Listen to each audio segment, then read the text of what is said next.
Assalamualaikum warahmatullahi wabarakatuh. Selamat pagi. Hari ini 27 hari bulan 7 jam 4 pagi. Okey.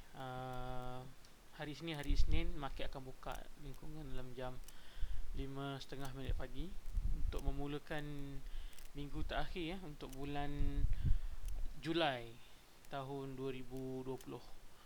So pada minggu ini kita akan masuk kepada minggu yang barulah. Okey, pada hari Sabtu nanti akan masuk pada bulan Ogos. So minggu ini adalah minggu terakhir untuk bulan Julai. So saya akan buat sedikit analisis untuk pair-pair yang berkaitan dengan USD ya. So yang ini juga adalah persediaan saya untuk masuk ke market, dan kita tengok apa yang market tawarkan kepada kita lah. Okey, pertama sekali kita pergi kepada Audi USD. Audi USD, apa yang saya lihat sekarang secara menyeluruhnya untuk weekly masih lagi uptrend, untuk daily masih lagi uptrend, dan untuk H4 membuat pembetulan, begitu juga dengan H1 yang membuat pembetulan. So sepatutnya dekat H1 ni dah boleh masuk entry dah hari tu. Okey, dia touch dekat kita punya zone area, tapi tak apa, saya akan tandakan di kawasan weekly dahulu. Okey, kemudian saya tandakan juga di kawasan daily. So kalau tuan-tuan berminat untuk masuk ke kalau tuan-tuan berminat untuk masuk ke H4 juga tidak menjadi masalah.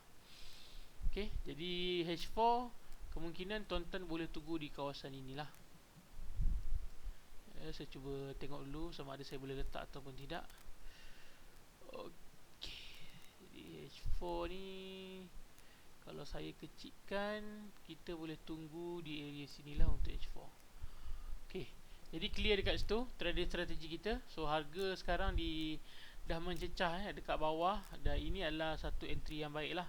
So dia turun ke area 50 di stosh, dan kalau kita tengok harga membuat hembutan di H1, di hembutan ke bawah, dan yang ini adalah entry yang cantik sebab sekarang ni di H1 dia berada di sekitar 20 dan juga 5. So ada setting untuk stosh sendirilah.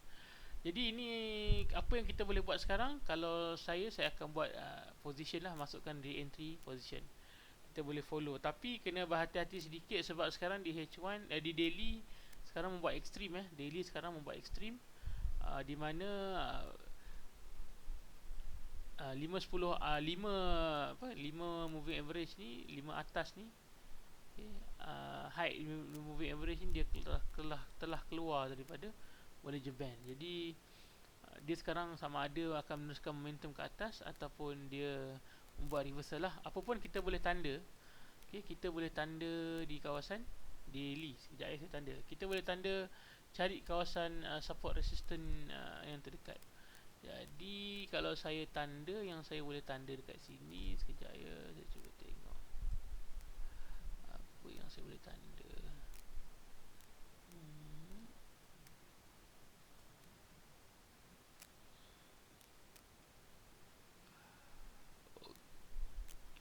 Kalau ikutkan daily ni dah masuk ke, dah melepasi area resistance lah. So ini cantik sebenarnya untuk kita entry sebab dia dah melepasi area resistance, dan dia sekarang buat pullback di H4 dan juga H1. Di sini adalah lokasi yang cantik untuk kena masuk. Apapun kita boleh letak stop loss kita sekiranya candle close di bawah 20 di daily lah. Ikut kita nak trade time frame mana. So kalau kita nak trade di time frame H4, kita boleh letak stop loss kita di kawasan sinilah, di kawasan bawah ni. Okey, itu untuk Audi USD. Okey. Kemudian kalau kita pergi ke Euro USD macam saya cakap, sekarang USD melemah ya. Bila USD melemah, jadi pair-pair yang berlawanan dengan USD, contohnya Euro USD, Audi USD, kalau berita cantik untuk Euro USD dan juga Audi USD, dia akan meneruskan kenaikan ke atas lah. Okey, untuk pair-pair yang di mana USD di belakang dia. Jadi kalau saya tanda dekat sini, ini sekarang di weekly masih lagi dalam momentum untuk uptrend. Di daily juga masih dalam momentum uptrend. Cuma apa yang saya tak suka sangat di daily ni, sebab sekarang ni harga dah terlalu jauh. Harga dah pergi terlalu tinggi. So kita kena tengok market structure ataupun support resistance mana yang paling hampir. Okay, jadi kemungkinannya bila harga dah terlalu tinggi ni, kita kena be careful. Okay, be careful sebab mungkin harga bermain di monthly ya. Di monthly pun dia dah monthly dia dah mengangkang Monthly ni dah mengangkang dan di monthly dah keluar signal sebenarnya untuk buy position di monthly. Okey, patutlah harga mencanak-canak naik. Okey, saya faham. Okey. Jadi apa sekarang di monthly pun dah keluar buy signal. So kita kena berhati-hati. Kemungkinan kalau dah di monthly keluar buy signal, kita boleh tunggu monthly ni untuk retrace dulu. Retrace dulu untuk masuk ke kawasan ni lah. Ini kalau di monthly. Okey. Ini kalau di monthly kita boleh tengok untuk dia retrace masuk di kawasan sini. Okey.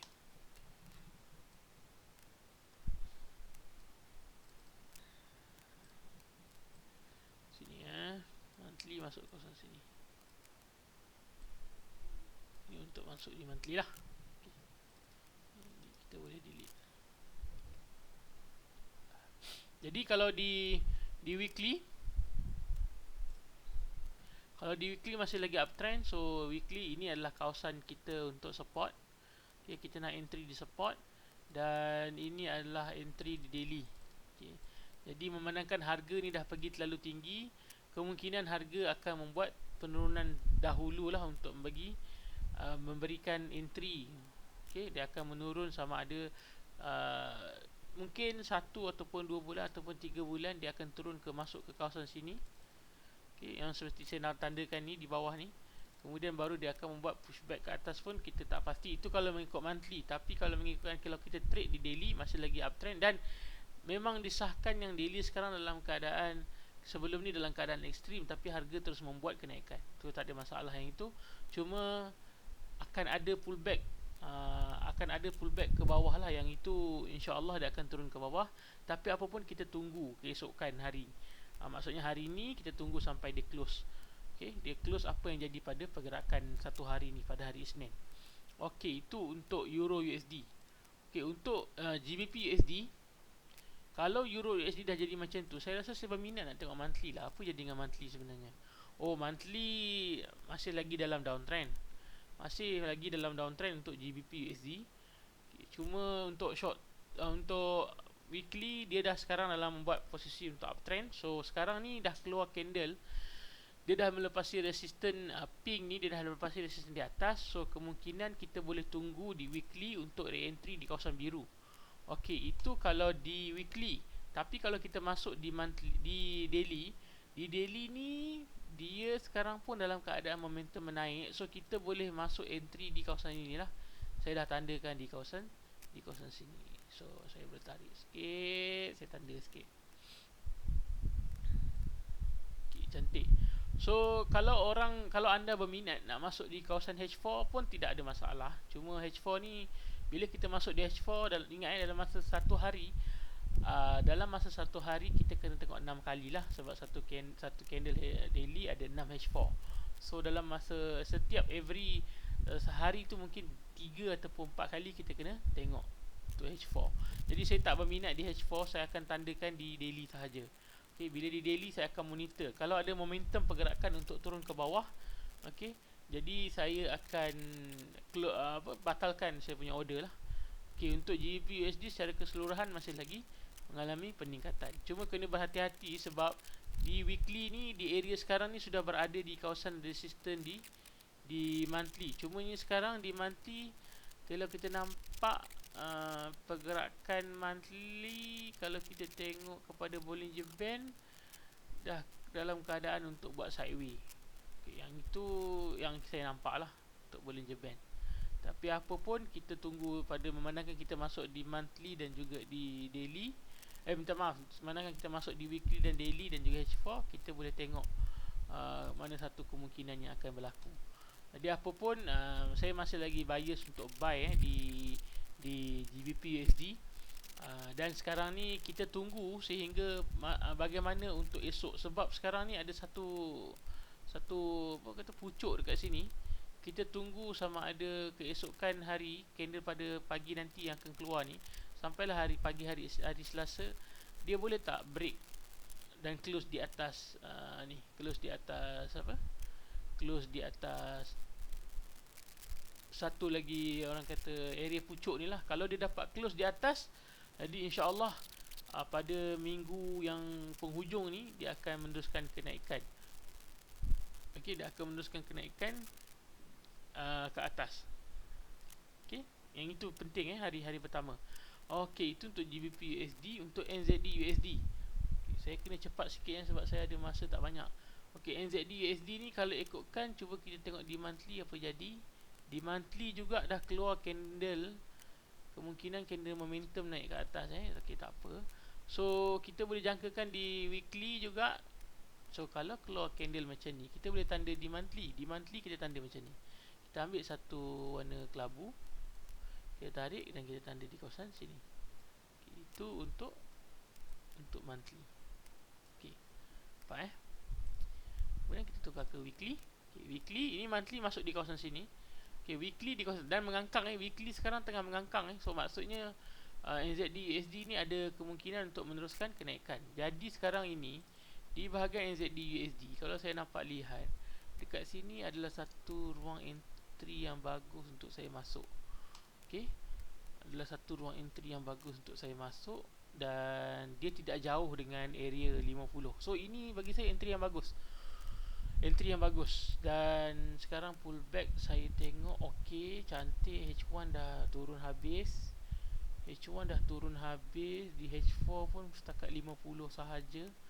Saya rasa saya boleh buy masuk position dan saya akan letak buy order dekat sini lah, di daily.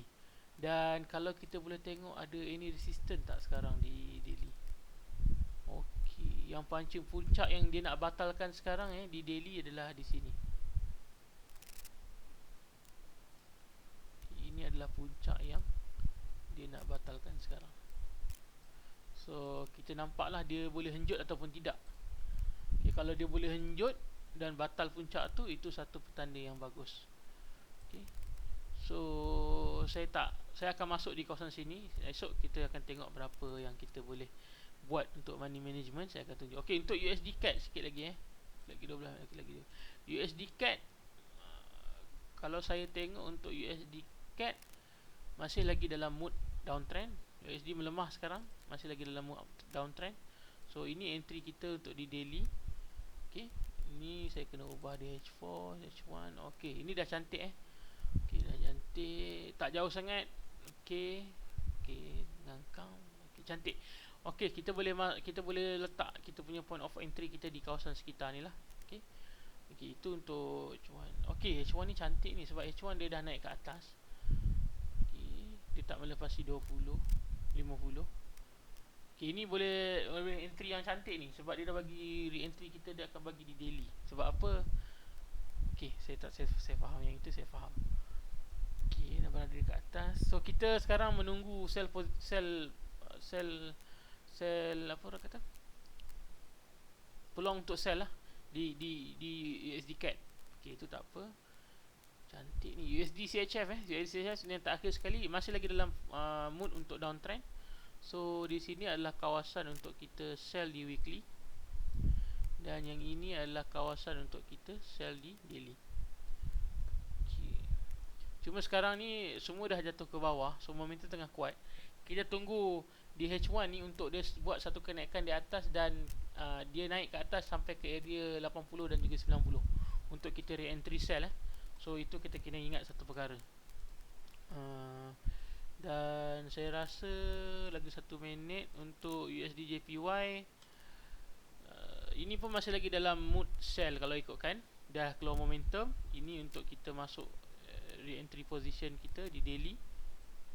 Okay, sekarang ini kita tunggu H1 ni naik ke atas H1 naik ke atas dan kita harap dia akan dapat cecah di daily. Okey. So saya rasa sekarang ni masih lagi dalam mood untuk sell. So apa-apa pun USD JPY pun masih dalam mood sell. Kita tunggu sebab sekarang daily dah mengangkang Okey, ini bagi peluang yang bagus lah untuk kita entry position. Saya rasa itu saja buat masa sekarang. Saya akan share lagi mungkin esok malam untuk kita tengok entry position. Assalamualaikum warahmatullahi wabarakatuh.